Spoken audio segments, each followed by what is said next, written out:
buenos días. Vamos a continuar con nuestra predicación, para lo cual les pido que me acompañen al libro de Isaías y vamos a dar lectura al capítulo 61.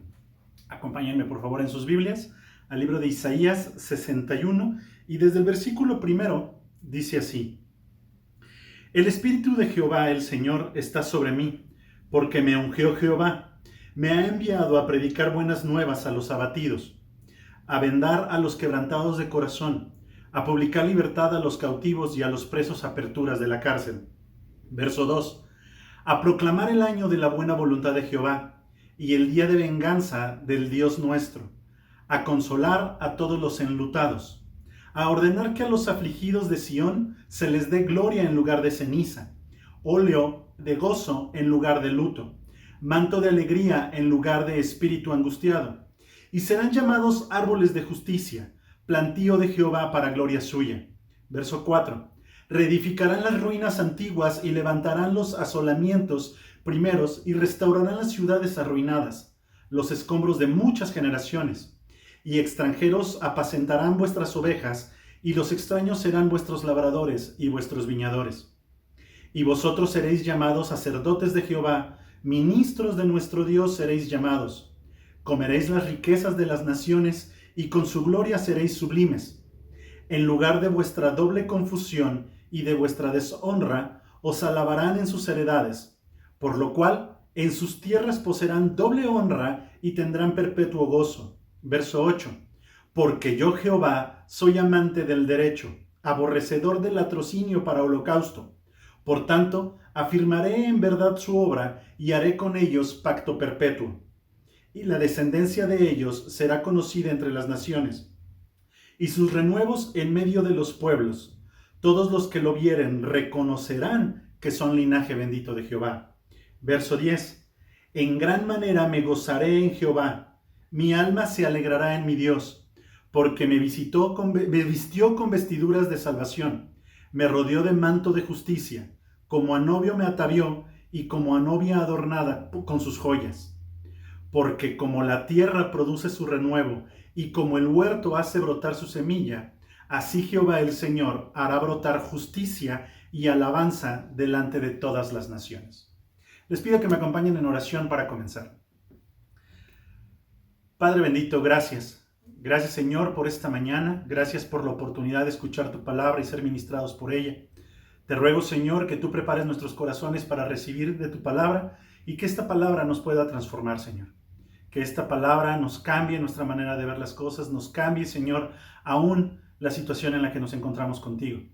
Y Padre, gracias, Señor, por darnos la oportunidad y concedernos el honor de servirte para compartir esta palabra. Alabado seas siempre, Señor, en nombre de Cristo Jesús. Amén. Cuando yo era niño y comenzaba a escuchar y a estudiar un poco acerca de la palabra de Dios, me hice una pregunta y fue recurrente durante muchos años, y esta pregunta fue: ¿por qué los judíos mismos no habían creído en que Jesús era su Mesías, en que Jesús era el Cristo? Y esta pregunta me la hice por bastante tiempo, hasta que un día leí completo el pasaje que acabamos de leer. El pasaje de Isaías 61 nos narra y nos cuenta específicamente la profecía que trata acerca de la venida del Señor, de la primer venida del Señor. Habla acerca de su nacimiento, pero nos habla no solo de eso, sino de toda la obra que Él hará hasta el fin de los tiempos. Nos habla de restauración y restitución. Nos habla de volver a ser gloriosa y grandiosa a la nación de Israel. Nos habla también de venganza, nos habla de juicio y nos habla de quitar la vergüenza y la humillación que ha tenido el pueblo de Israel a causa de sus enemigos. Y en cambio de ello también nos habla de que serán recompensados, restituidos y por ello tendrán prosperidad ante las naciones. Pero cuando Jesús utiliza este mismo pasaje, y lo conocemos aún en una canción que se llama Lucas 4:18, basada precisamente en ese pasaje, Jesús en la sinagoga de Nazaret no habla de que ese haya sido el propósito completo. Él se queda hasta la mitad del versículo 2, donde habla precisamente de predicar el año agradable del Señor. Pero no habla de todo lo demás, no habla de que el propósito de su venida haya sido la venganza contra las naciones, la restitución del pueblo de Israel, no habla de nada de eso, porque ese no era el propósito de su primer venida. Así que lo que nosotros leemos, lo que nosotros hemos escuchado acerca del propósito de Jesús respecto a la profecía de Isaías, es un cumplimiento de esta profecía de manera incompleta, de manera parcial. No porque no la vaya a cumplir, sino porque en esa primera venida no venía a cumplirla toda. Y es justo por eso la incredulidad de algunos judíos. Es por eso que sus propios discípulos en el camino a Emaús, en la conversación que iban teniendo sin saber ni entender que el que iba a su lado era Jesús resucitado, lo comentan y dice Lucas 24:21. Pero nosotros esperábamos que Él era el que había de redimir a Israel. Y esto lo dicen en un tono de queja, lo dicen en un tono de insatisfacción porque su profecía no fue cumplida. Porque los del pueblo de Israel, porque los judíos, lo que estaban esperando es que se cumpliera esta restitución, restauración, juicio y venganza en el pueblo de Israel. Esperaban que ese Mesías que viniera cumpliera toda la profecía hecha por Isaías. Y no solo por Isaías, vamos a ver más adelante que esta profecía fue dicha por muchos otros profetas. Pero Isaías la da con mucho lujo de detalle y de una forma muy completa en tan solo 11 versículos. Sin embargo, también sus discípulos, justo momentos antes de la ascensión, se atreven todavía a preguntarle a Jesucristo, Hechos 1:6, Señor, ¿restaurarás el reino de Israel en este tiempo? Podemos ver y podemos entender que la promesa que se había hecho en Isaías, la profecía del Mesías Redentor, Rey de Israel, no se había cumplido en su totalidad. Solo se cumplió parte de la profecía y no toda. Y eso fue lo que llevó a los judíos a dudar y eso fue lo que hizo que muchos no creyeran y que muchos no hayan creído aún en este momento. Pero te digo algo, fiel es Dios, que cada punto y cada tilde de sus palabras se va a cumplir en su debido momento. ¿Y por qué comienzo explicando todo esto? ¿Por qué doy toda esta introducción? Pues es porque quiero dejar algo muy claro desde el principio de la predicación. La primera venida de Jesús fue por amor a nosotros los gentiles, a todos aquellos que no somos el pueblo judío. Pero la segunda venida de Jesucristo, la segunda venida que fue precisamente nuestra clase anterior y que continúa todavía en esta lección, es por amor a su pueblo, por amor a los judíos y con el propósito de cumplir completa y cabalmente toda la profecía que fue dada en Isaías 61. A lo largo de los últimos 6 domingos hemos estudiado la cronología de los últimos tiempos, desde el rapto de la iglesia hasta la segunda venida hace 8 días, y desde lo que acontecerá aquí en la tierra para los que sean dejados o sean quedados, y lo que acontecerá simultáneamente en el cielo. Pero ¿saben algo? En nada de todo lo que hemos estudiado, nada de lo que hemos visto que viviremos nosotros como su iglesia, como su novia o como su amada, lo podríamos vivir o seríamos parte de ello si Jesucristo no hubiera venido en su primera venida. Porque es allí a través de lo cual, por su amor y su misericordia para con nosotros, nos extiende esta promesa, nos extiende esta herencia a todos aquellos que no éramos el pueblo judío. De allí, sin embargo, también hay que entender que nada de lo que se ha dicho y se ha cumplido sería completamente cumplido si Jesucristo no viniera una segunda vez y cumpliera esa promesa que hizo hace ya más de 2700 años, contando a partir del día de hoy. Ahora sí, les pido por favor que me acompañen a nuestro pasaje central. Vamos a leer el libro de Apocalipsis en el capítulo 20. Apocalipsis 20, del versículo 1 al 10, era nuestro pasaje central. Pon un separador, una marca en él. Y dice así: Vi a un ángel que descendía del cielo con la llave del abismo y una gran cadena en la mano, y prendió al dragón, la serpiente antigua, que es el diablo y Satanás, y lo ató por 1000 años. Y lo arrojó al abismo y lo encerró, y puso sus sellos sobre él, para que no engañase más a las naciones, hasta que fuesen cumplidos los 1000 años. Y después de esto debe ser desatado por un poco de tiempo. Y vi tronos, y se sentaron sobre ellos los que recibieron facultad de juzgar. Y vi las almas de los decapitados por causa del testimonio de Jesús y por la palabra de Dios. Los que no habían adorado a la bestia ni a su imagen, y que no recibieron la marca en sus frentes ni en sus manos, y vieron y reinaron con Cristo 1000 años. Pero los otros muertos no volvieron a vivir hasta que se cumplieron 1000 años. Esta es la primera resurrección. Bienaventurado y santo el que tiene parte en la primera resurrección. La segunda muerte no tiene potestad sobre estos, sino que serán sacerdotes de Dios y de Cristo, y reinarán con él 1000 años. Cuando los 1000 años se cumplan, Satanás será suelto de su prisión, y saldrá a engañar a las naciones que están en los 4 ángulos de la tierra, a Gog y a Magog, a fin de reunirnos para la batalla, el número de los cuales es como la arena del mar. Verso 9. Y subieron sobre la anchura de la tierra, y rodearon el campamento de los santos y la ciudad amada. Y de Dios descendió fuego del cielo y los consumió. Y el diablo que los engañaba fue lanzado al lago de fuego y azufre, donde estaban la bestia y el falso profeta, y serán atormentados día y noche por los siglos de los siglos. Como podrán darse cuenta, precisamente en esta lectura que estamos dando en Apocalipsis 20, se habla del cumplimiento de lo que acabábamos de leer en Isaías 61. Nos habla precisamente del Cristo que bajará y reinará, que instituirá un reino aquí en la tierra, porque es entonces cuando se dará por completo el cumplimiento de la profecía dada. Es entonces que ese cumplimiento de lo que se le prometió al pueblo judío y que el pueblo judío esperaba en la primera venida de Cristo, será cumplido y será llevado cabalmente cada palabra de Dios a la realidad.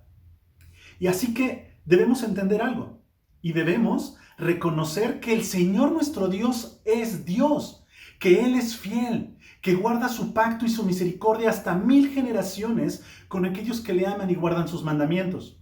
Porque Dios no es hombre para que mienta, ni hijo de hombre para que se arrepienta. ¿Lo ha dicho Él y no lo hará? ¿Ha hablado y no lo cumplirá? Cada una de las cosas que Dios ha dicho, cada una de las cosas, de las promesas que Él dio y de las profecías que han sido escritas en la Biblia, que Él dio a los profetas, será cumplido, porque Él no se va a retractar de lo dicho. Y precisamente el cumplimiento de esta profecía es el tema que veremos hoy y que se le conoce como los 1000 años, como el reino milenial o como el milenio. Y sin querer dar más importancia que si este periodo aún no ha sucedido, si ya sucedió o si no sucederá, que es el tema favorito de la gente a la que le gusta discutir sobre estos puntos, mi único comentario al respecto y para ellos es precisamente: lee tu Biblia, estúdiala y entiende la Biblia con más Biblia, que la revelación no sea dada a ti como hombre, sino que la revelación venga porque la misma escritura del Señor se revela por sí misma, porque ella es clara y en ella está la verdad. Sin embargo, y más que eso, más que estudiarla, leerla y entenderla, es enfócate en lo que realmente importa, que es tu salvación y la salvación de los demás. Enfócate y ocúpate de cumplir la voluntad de Dios y el propósito que nos dejó como iglesia, que ese propósito es compartir su evangelio. Porque si no lo hacemos, la sangre de aquellos que debieran escucharnos caerá sobre nuestras manos y Dios mismo nos pedirá rendir cuentas acerca de ellas. Así es que ocupémonos del evangelio y entonces, y solo entonces, demos la importancia al resto de las cosas. Así que si quieres discutir en si el milenio ya sucedió, si no sucederá o si va a suceder, son temas triviales, porque lo importante en este momento es compartir el evangelio de Dios. Pero también, para todos los demás, y solo por confirmar, lo que la Biblia nos enseña es que este periodo no ha sucedido, aún no ha sucedido, pero ciertamente va a suceder. Y por eso es que es importante que lo entendamos y lo estudiemos. El pasaje que acabamos de leer de Apocalipsis 20 lo podemos dividir en 3 grandes bloques. El primero, que será nuestro primer tema de predicación, es la captura de Satanás, y lo podemos encontrar entre los versículos 1 y 3. La segunda parte es el reino de Dios en la tierra, y esto lo encontramos del versículo 4 al versículo 6. Y el tercer punto de nuestra predicación será la derrota final y definitiva de Satanás. Esto lo encontramos de los versículos 7 a los versículos 10.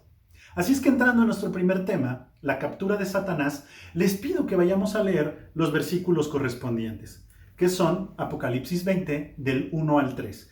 Y volvamos a leerlos. Dice: vi a un ángel que descendía del cielo con la llave del abismo y una gran cadena en la mano, y prendió al dragón, la serpiente antigua, que es el diablo y Satanás, y lo ató por 1000 años, y lo arrojó al abismo y lo encerró, y puso sus sellos sobre él para que no engañase más a las naciones, hasta que fuesen cumplidos 1000 años, y después de esto debe ser desatado por un poco de tiempo. Para poder entender este punto necesitamos enfocarnos en 3 cosas. El quién. Y este quién es un ángel, no Dios, no Cristo mismo, sino que bastó la palabra y mandato de Dios a un ángel para que hiciera lo que fue enviado a hacer. ¿Qué fue? Y es el punto 2. El qué fue someter, dominar y encerrar a Satanás. Al mismo que le había dado todo su poder y su autoridad al anticristo. A aquel que desde el principio de los tiempos ha engañado al hombre. A aquel que es un espíritu contrario a Dios y que es declarado su enemigo. Porque eso, justo eso es lo que significan los 4 nombres mencionados en estos versículos. El dragón, la serpiente antigua, el diablo y Satanás. ¿Pero para qué? ¿Para qué Dios le dio el mandato y autoridad a este ángel para someter, dominar y encerrar a Satanás? Simple y sencillamente para no engañar más a la humanidad. Encerrarlo no tiene otro propósito que no sea este. No se trata de que se acabe la maldad en el hombre, no se trata de que ya no haya pecado en la humanidad, no se trata de que encerrando a Satanás el hombre deja de ser malo. No, se trata de que Satanás simple y sencillamente deje de engañar al hombre. Y primero, antes que nada, debemos aceptar y entender que Satanás está activo actualmente. Muchos creen y piensan que Satanás fue atado en la cruz cuando Cristo murió. Y no dice eso. Cuando nosotros leemos los evangelios, nos dicen que Cristo descendió para quitarle la autoridad a la muerte, para entonces tener Él el control de todo lo que sucede después de la vida, que Él ya lo tenía, solo fue a evitar que la muerte también lo tuviera. Pero no dice que Satanás fuera atado. Esto nos habla de que Satanás sigue activo, Satanás sigue vivo, y de hecho ha ido empeorando la maldad en el hombre, ha ido empeorando la perversión que hay en la tierra. Y les digo algo muy triste: seguirá empeorando, seguirá poniéndose peor, y la maldad seguirá creciendo. Pero también este primer punto, la captura de Satanás, tiene mucha relevancia en la actualidad, si no es más, ahora que nunca. ¿Por qué? Porque esto nos enseña que Satanás no es rival ni para Dios ni para Cristo. Porque tan solo con su palabra, tan solo con el mandato, un ángel, que no se nos especifica cuál, ni quién, ni su autoridad, ni su poder, simple y sencillamente que iba en el nombre de Jesucristo, tuvo la autoridad suficiente para atar, para encerrar, para arrojar y para encerrar a Satanás en el abismo. Y punto número 2. Nos enseña también que el único trabajo que Satanás tiene sobre nuestras vidas y sobre toda la humanidad es engañar. El inicio de sus tiempos y de su historia fue engañarse a sí mismo de que él podía ser como Dios. Después de esto, él engañó al hombre para que el hombre pensara que el hombre podía ser como Dios. Y hoy en la actualidad quiere engañarte a ti, haciéndote creer que tú eres tu propio Dios. Y engaña y disfraza este engaño de él con un sentido de espiritualidad, disfrazando filosofías como que Dios no existe, como que no lo necesitas, y poniendo al ser humano como el centro y propósito del todo. Y esto no es así. Y justo esa es la manera en la que en la actualidad Satanás nos quiere engañar. Porque siempre su estrategia ha sido y seguirá siendo la misma: engañar. Sus técnicas podrán cambiar, sus tácticas podrán ser diferentes y se adaptarán según los tiempos, según el mundo, según las modas, las tendencias o cada una de las personas. Pero su propósito central, su estrategia principal, siempre será engañar. Y nunca ha dejado de engañar y no lo hará hasta que sea encerrado y después sea mandado al castigo. Pero todo lo que Satanás hace en nuestras vidas es simple y sencillamente darnos un empujón. Pero es nuestra propia naturaleza y nuestra propia responsabilidad y deseos no controlados, sumados a la falta de Dios en nuestras vidas, la que nos lleva a pecar. Así que ya dejemos de pensar que Satanás tiene el control o el poder sobre nuestras vidas y que Él es quien nos hace pecar, y más bien seamos responsables y hagámonos responsables de nuestros actos y aceptemos y reconozcamos que si pecamos es porque así lo decidimos, que si pecamos es porque disfrutamos pecar. Y no porque Satanás sea quien nos haga pecar o Satanás sea el que controle nuestras vidas para el pecado. Y esta naturaleza nuestra que nos lleva a pecar, no la vamos a poder cambiar, ni va a poder dejar de ser así por nuestras propias obras, ni por nuestros propios esfuerzos. Porque la única forma de que nuestra naturaleza cambie es que Dios sea quien nos transforme y nos renueva, borrando las consecuencias espirituales de todos nuestros pecados y de toda nuestra maldad, que es la ira de Dios, por medio de la sangre y sacrificio de Cristo. Así que en este primer punto, medita y reconoce que has sido tú mismo el que ha pecado por decisión propia y acepta que necesitas a Cristo para cambiar y para ser transformado.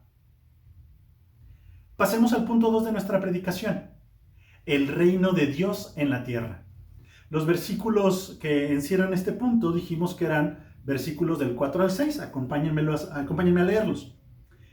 Y vi tronos, y se sentaron sobre ellos los que recibieron facultad de juzgar, y vi las almas de los decapitados por causa del testimonio de Jesús y por la palabra de Dios, los que no habían adorado a la bestia ni a su imagen, y que no recibieron la marca de sus frentes ni en sus manos, y vivieron y reinaron con Cristo 1000 años. Pero los otros muertos no volvieron a vivir hasta que se cumplieron 1000 años. Esta es la primera resurrección. Bienaventurado y santo el que tiene parte en la primera resurrección.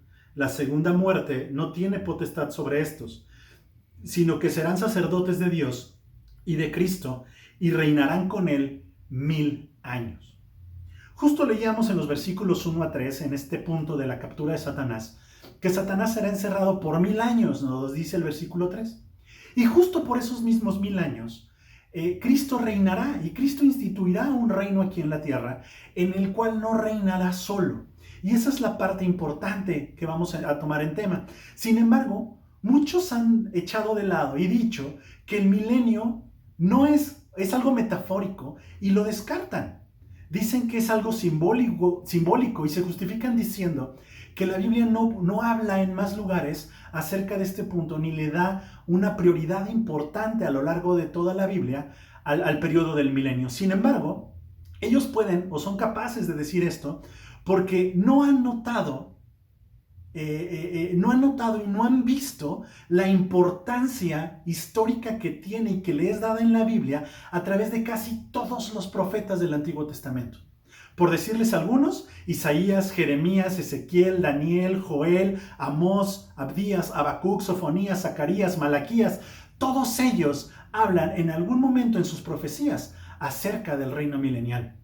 Pero no lo hemos leído, no lo hemos visto así, porque no dice como tal la duración, no habla del milenio, porque más allá del tiempo que vaya a durar, que es un tiempo literal de 1000 años, lo importante es el hecho del cumplimiento de esta promesa.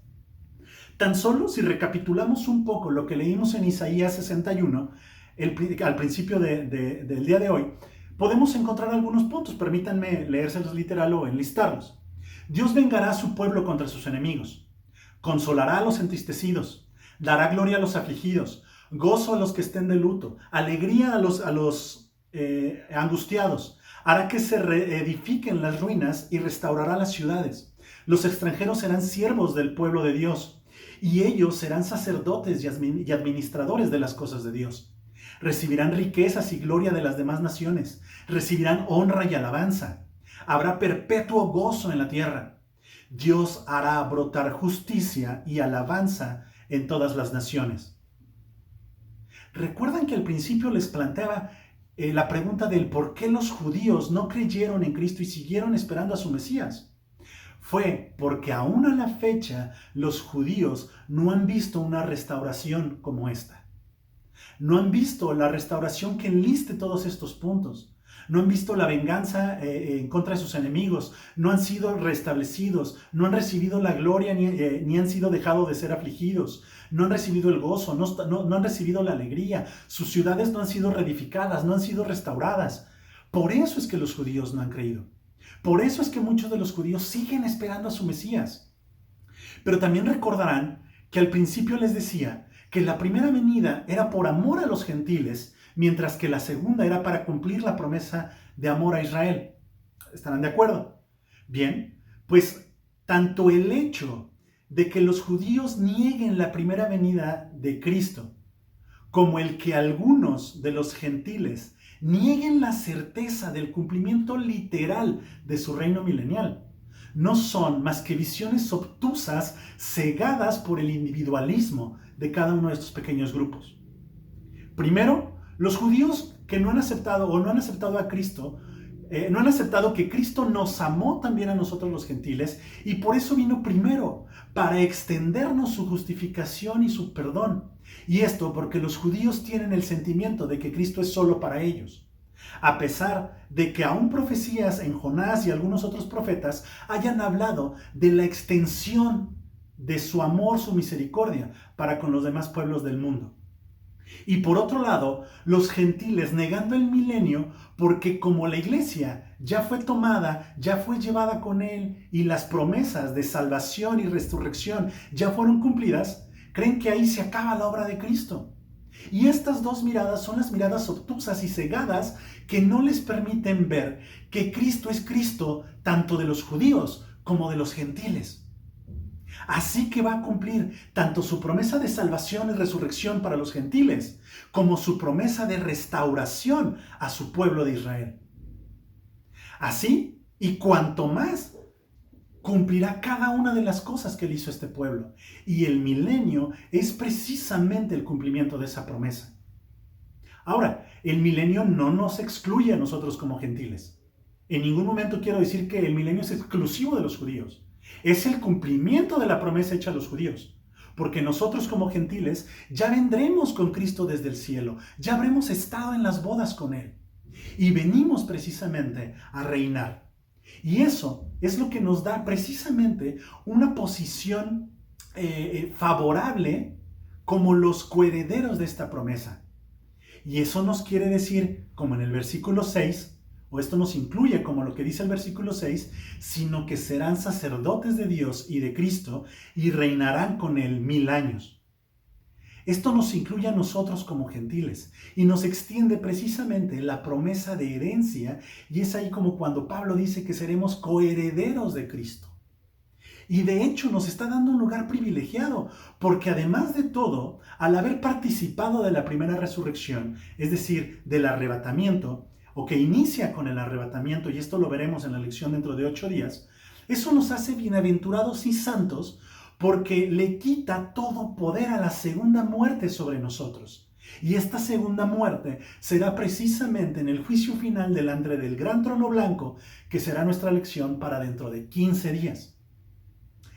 Así que este periodo de los 1000 años, que no son simbólicos, sino literales, nos dicen tanto que os será tanto para lo que participaremos los que estuvimos en el arrebatamiento, como los mártires que murieron por su nombre, por confesar a Jesucristo y su palabra, y para todos aquellos que no adoren a la bestia, sino que crean que en Cristo durante el periodo de la tribulación. Estos tres grupos reinaremos junto con Cristo durante estos 1000 años. Por eso es que nos está dando una posición privilegiada a nosotros como gentiles. Por eso es que también Él atenderá al llamado y al lamento de las almas de los decapitados. Lo hemos visto en otras lecciones. Y si no, regrésense a ver las predicaciones anteriores, cuando nos habla que los decapitados reclaman y dicen: ¿hasta cuándo, Señor, harás justicia a tu pueblo? ¿Hasta cuándo dejarás que las naciones nos humillen y nos ultrajen? Y es allí justo cuando Él lo hará. Y es en el cumplimiento del milenio donde restituirá a su pueblo y a nosotros nos concederá el beneficio y la honra de ser coherederos de Él. Y claramente después de esto surgen algunas preguntas rápidas, vamos a enlistarlas algunas. ¿Habrá muerte durante estos 1000 años? Sí, pero no para los que hayamos resucitado en la primera resurrección, no para aquellos que hayamos estado en el arrebatamiento. ¿Y qué pasará con aquellos que mueran al final? Bueno, pues resucitarán en la segunda resurrección, pero resucitarán para estar presentes delante del juicio del gran trono blanco. ¿Y podrán seguir creyendo para Cristo, para salvación durante este periodo? Sí, claro que sí. Y los que crean serán anotados en el libro de vida. Y cuando se abra este libro en el juicio, se recibirán la recompensa de haber creído. Durante este periodo, Omar, ¿habrá nacimientos? ¿Habrá más gente? Claro que sí. Y esto es porque, si recuerdan, durante la tribulación y durante el Armagedón, más de una tercera parte de la población morirá. Mucha gente morirá durante este periodo. Por eso es de tribulación, de gran tribulación, y por eso es la batalla del Armagedón. Sin embargo, la tierra volverá a ser poblada, tanto así que dicen los versículos que habrá gente tanto como la arena del mar. Se volverá a llenar la tierra. Y entonces eso nos dice que vamos a convivir tanto seres con cuerpos transformados o renovados como aquellos que tienen cuerpo común y corriente. Sí, exactamente. Así conviviremos. Habrá gente que habremos descendido con Él desde el cielo y que tendremos ya un cuerpo transformado, un cuerpo que no muere, un cuerpo que ya es eterno. Y habrá gente que estará en esta vida y que morirá, y que nacerá y que morirá durante esos 1000 años. ¿Y todo esto sucederá físicamente o está ubicado geográficamente aquí en la tierra? Sí, de hecho parte de la profecía lo que dice es que Jerusalén será la capital de este reino y que de Jerusalén saldrá el juicio y la palabra de Dios. ¿Y nosotros estaremos allí? Sí, solo sí. Dios te ha concedido el don de arrepentimiento y la gracia de su salvación. Si no has creído, si no has rendido tu vida a Él, tú probablemente, si mueres antes de este tiempo, estarás presente hasta el juicio del gran trono blanco. Y si vives este tiempo, serás como todo humano que esté en esta tierra, que será reinado por Dios. Al final, la restauración del trono de David y de su descendencia, y toda la perfección, todo este gozo y alegría que traerá consigo estos 1000 años, nos enseñan que tenemos un Dios que cumple su palabra y que guarda sus pactos. Nos habla de un Dios amoroso, de un Dios justo, de un Dios perfecto, de un Dios recto. Nos habla de un Dios amoroso que sana, que cura, que restaura, que consuela. Pero sobre todo, y reafirmándolo, nos habla de un Dios que cumple cada una de sus palabras.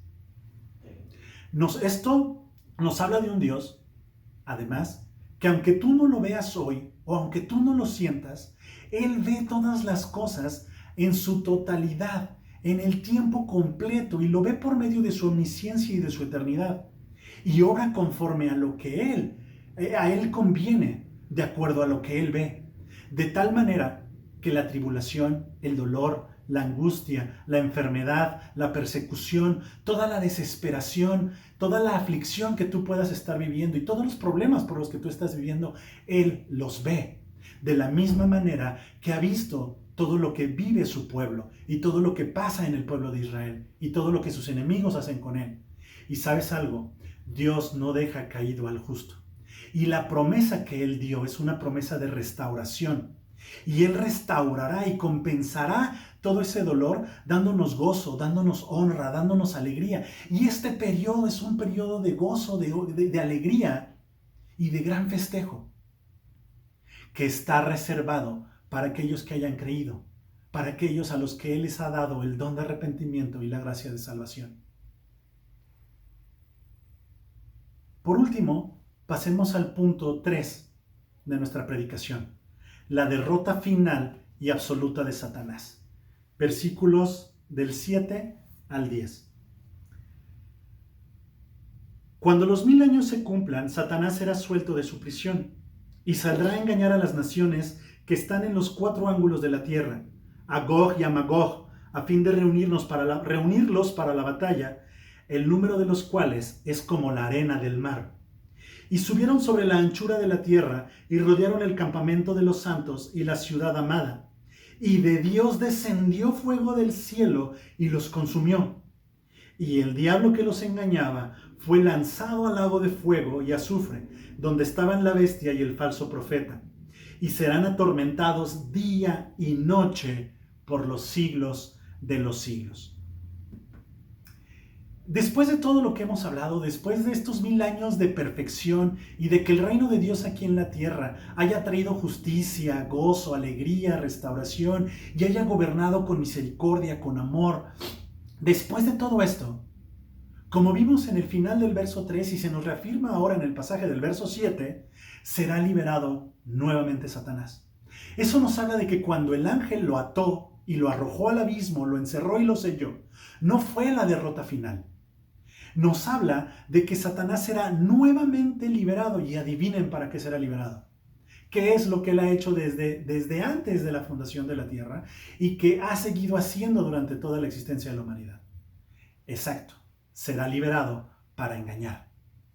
Y esto no debe de sorprendernos, como dijimos, ha sido siempre su móvil, ha sido siempre su hacer y su quehacer constante con respecto al hombre y aún consigo mismo. Lo sorprendente, pero para nada increíble, es que después de todo lo bueno que pasa durante el reinado de Cristo, después de estar bajo una situación de perfección en la tierra, aún así habrá tanta gente como la arena del mar que se dejará engañar por Satanás y se reunirá para formar un ejército contra el reino de Dios. Y todo esto en un periodo corto de tiempo, lo dice el versículo 3. Esto nos habla de que ya había en ellos algo que, a pesar de toda la perfección, los hace voltear sus ojos hacia Satanás. Hace poco más de un año, una sobrina mía, o bueno, la hija de uno de mis mejores amigos, a sus hijas, a las que quiero mucho como si fueran mis sobrinas, publicó en Facebook una discusión acerca de Rousseau y de Maquiavel, que a grandes rasgos, si me lo permiten resumir, dice algo así. Jean-Jacques Rousseau dice: el hombre es bueno por naturaleza, pero la vida social y cultural, con sus males y sus vicios, lo pervierten, llevándolo al desorden físico y moral. Mientras que pensadores como Nicolás Maquiavel o Thomas Hobbes dicen que el hombre es malo por naturaleza porque siempre buscará su propio bien por encima del de los demás y hará lo que sea necesario por su propia supervivencia.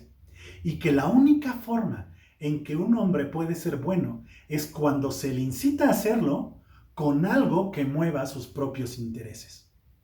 Xianya apoyaba la postura de Maquiavel, mientras que su papá apoyaba la postura de Rousseau. Yo le dije a ella que yo estaba de acuerdo con Maquiavelo, pero ¿saben? No porque fuera Maquiavelo el que lo hubiera dicho, no porque él fuera un gran pensador o porque yo pensara como él, sino porque lo dice la misma palabra de Dios. Porque lo dice Jeremías 17, todo el capítulo de Jeremías 17 nos habla de lo perverso que es el hombre y su corazón, y cómo de él solo puede emanar engaño, cómo de él solo puede emanar maldad. Hemos leído y escuchado que no hay bueno ni aun uno, y hemos leído y escuchado que no hay justo o no hay quien sea justo además de Dios. Este último pasaje sobre el milenio nos lo demuestra. Del versículo 7 al versículo 10 que estamos leyendo, nos demuestra precisamente la maldad y la perversión del hombre. Porque al final de cuentas, eso es lo que es el milenio. Si pudiéramos resumir el propósito del milenio, tendríamos que decir que el milenio es un tiempo de prueba del corazón del hombre bajo condiciones ideales. Recuérdenlo, Dios puso al hombre en el Edén y vio que todo era bueno de gran manera, pero el hombre desobedeció y se corrompió. Ahora Cristo está en la tierra, está reinando con justicia, con equidad y con misericordia. Todo es perfecto, pero el hombre nuevamente se vuelve a corromper por su perversión y su maldad y se rebela contra Dios. ¿Qué pretexto podrían tener ya estas personas? ¿Qué pretexto podrán poner aquellos que estén en el milenio y que se rebelen contra Dios? Si todo en la vida, todo en la tierra era perfección porque Cristo la trajo. Aún así, cuando Satanás es liberado, nuevamente su corazón es corrompido, su corazón es llevado a la perversión y a la maldad de rebelarse contra Dios. Porque la maldad del hombre no depende de lo que hay en su exterior, depende de lo que está dentro de nosotros. Y decíamos al principio, dejemos de echarle la culpa a los demás de nuestros actos. Dejemos de justificarnos con que es que mis padres, es que la sociedad, es que cuando yo era niño me hicieron, es que mi ex, es que la situación, es que Satanás. Ya basta, esas son mentiras y engaños que hemos aceptado de Satanás por no querernos hacer responsables y entender que la maldad está dentro de ti y está dentro de mí. Está dentro de nosotros y debemos reconocer y aceptar que así es y que nosotros solos no podemos cambiarlos. ¿Y sabes algo? Que el destino de aquellos, en este pasaje que leíamos de Apocalipsis, que se rebelaron contra Dios, es el mismo destino que aguarda a aquellos que no sean justificados ni redimidos por la sangre de Cristo hoy. ¿Sabes cuál es ese destino? Lo dice Apocalipsis 29 dentro de nuestro pasaje. Y de Dios descendió fuego del cielo y los consumió. Date cuenta de esto. No hubo ninguna batalla, porque Satanás nunca ha tenido ni tendrá la oportunidad de hacerle frente a Dios. No hubo un momento del cual pudiera atacar, no hubo un momento en el cual pudiera defenderse, ni mucho menos contraatacar, porque simple y sencillamente desciende fuego de Dios desde el cielo y los consume. Ese es el destino de todo aquel que no crea ni sea redimido por el don de arrepentimiento y la gracia de salvación del Señor. Y ¿sabes? No quiero que nos vayamos solo con el conocimiento expositivo de lo que es el milenio, porque eso se puede resumir rápidamente. 1. Satanás será atado. 2. Cristo cumplirá su promesa. 3. Restaurará a su pueblo Israel, devolviéndole la gloria. 4. Él será el rey de reyes y se sentará para gobernar la tierra por 1000 años. 5. Nosotros estaremos con él. 6. Después de esto acabará con sus enemigos y los enviará al castigo eterno. Punto. Así de simple se puede resumir el milenio. Pero más que eso, hoy quisiera que entiendas algunas cosas antes de terminar. Para los que hemos recibido el don de arrepentimiento y la gracia del Señor, Él nos ha extendido su salvación por medio de la fe, su sacrificio y la sangre de Cristo. Y este pasaje entonces es de buenas noticias para nosotros. Es de gozo, es de alegría, porque veremos la restauración del pueblo de Dios y porque veremos a un rey siéndole fiel y honrando a su palabra. Pero también sepamos que, como dije al principio, tenemos la responsabilidad de cumplir el mandamiento que Dios nos dio. Tenemos la responsabilidad de cumplir la voluntad de Dios, de ir y darle a todos esas buenas noticias y ese evangelio de salvación que los lleva a evitar todo este lapso de cosas que vienen después del arrebatamiento. Porque ¿sabes algo? Como también lo dije al principio, su sangre estará en nuestras manos, en tus manos y en mis manos, si no vamos y les predicamos el evangelio. Pero para aquellos que no han sido redimidos, para aquellos que aún no han recibido la gracia y el don de arrepentimiento de Dios y la salvación por medio de la sangre de Cristo, a ti te digo, no sé si a ti te vaya a tocar vivir el tiempo del milenio. No sé si te toque vivir la tribulación, si sobrevivas a ella o si ya habrás muerto para entonces y no lo vivirás. Pero algo sí te puedo decir. Este periodo del milenio es el preámbulo al juicio final frente al gran trono blanco. Y allí sí estarás. Y allí sí estarás presente. Y al igual que con aquellos que se rebelaron contra Dios, no habrá tiempo para defenderte, no habrá tiempo para hablar. Simple y sencillamente serás juzgado y tu destino será el mismo de aquellos que se rebelaron contra Dios. El fuego consumidor, que se le conoce como la ira de Dios. Pero también te puedo decir que hoy estás aquí, que hoy estás escuchando, que hoy aún hay esperanza para ti. Y debes de saber lo siguiente, Tú y solo tú eres responsable de tus actos y tus pecados. Y por más que le quieras echar la culpa a otros, a la sociedad, a Satanás o al mismo Dios, tú y solo tú recibirás el castigo de esos actos. Tú y solo tú recibirás el castigo de tus pecados. Y mientras no aceptes esto, mientras no quieras reconocer que el pecado está en ti y eso te hace pecador, no habrá manera de que entiendas que entonces hay una buena noticia para ti. ¿Y cuál es esa buena noticia? Que hay alguien que quiere recibir ese castigo en tu lugar. Hay alguien que quiere anteponerse entre tú y la ira de Dios para recibir ese castigo, para que no caiga sobre ti, sino sobre Él. Que quiere quitar de ti todo rastro y todo registro de tu maldad y de tus malas obras. Pero no solo eso, sino que además de todo, al hacer esto, quiere hacerte coheredero de su reino. Quiere que tú vivas con Él este reinado, estando de su lado y no siendo parte de la tierra y de todo lo demás. Además, ese mismo Dios que cumplirá su promesa como la cumplirá al pueblo de Israel, hecha esa promesa hace más de 2700 años, es el mismo Dios que ha prometido que a los que le aman los restituirá y les quitará toda tristeza y les dará alegría, les quitará toda amargura y les dará gozo. Esas promesas están reservadas también para ti si tú le amas, y Dios cumplirá esas promesas. Porque al final hay una eternidad aguardando. Y esa eternidad nos espera a todos. A algunos será una eternidad para vivir en la presencia y en la honra y en la gloria de Dios. Y para otros será una eternidad de tormento, día y noche, por los siglos de los siglos. ¿Qué eternidad es la que quieres vivir? Oremos. Padre bendito, gracias Señor por tu palabra del día de hoy. Gracias Padre porque tú nos has dejado entender la importancia que tiene el milenio en nuestras vidas, Señor. Gracias porque sea que creamos o que no hayamos creído, hoy podemos saber qué tanto impacta, Padre, el que tú reines en esta tierra en nuestras vidas. Yo te ruego, Señor, que a todos aquellos que hemos creído en ti, tú nos des la sensibilidad de entender que es nuestro compromiso, nuestra misión y nuestro propósito compartir esas buenas noticias a los demás y que puedan ser librados, Padre, de todo juicio, de todo castigo y de toda condenación, de la misma manera que nosotros somos librados por tu Espíritu, por tu gracia y por el sacrificio de Cristo. Y para todos aquellos, Señor, que aún no te han reconocido, que aún no se han arrepentido, Señor, que aún no han sido salvos por ti, te ruego, Padre, que tú tengas misericordia de ellos. Primeramente, Señor, que ellos puedan reconocer y aceptar que la maldad que habita en ellos, que la maldad que habita en nosotros, es la que lo ha hecho pecar. Y que Él y solo Él es responsable, Señor, de sus obras, de sus actos. Y que reconozca que estas obras y estos actos tendrán un castigo. Pero también, Padre, que tú le concedas ese don de arrepentimiento, que desee cambiar su vida y desee ser transformado, Señor, por ti, para entonces ser restituido, restaurado, justificado y redimido, Señor.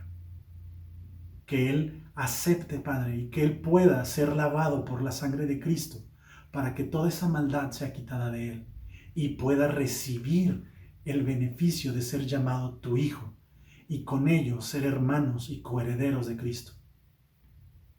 Padre, te ruego en particular por ellos, Señor.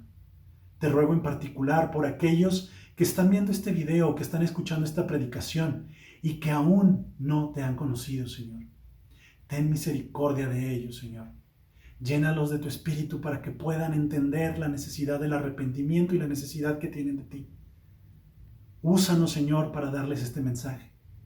Y Padre, si en algún momento este video llegara a permanecer, Señor, aún en la posteridad, aún cuando nosotros nos hayamos ido, déjale saber a la gente que lo pueda ver que aún hay esperanza. Déjale saber que tú volverás y cumplirás tu promesa.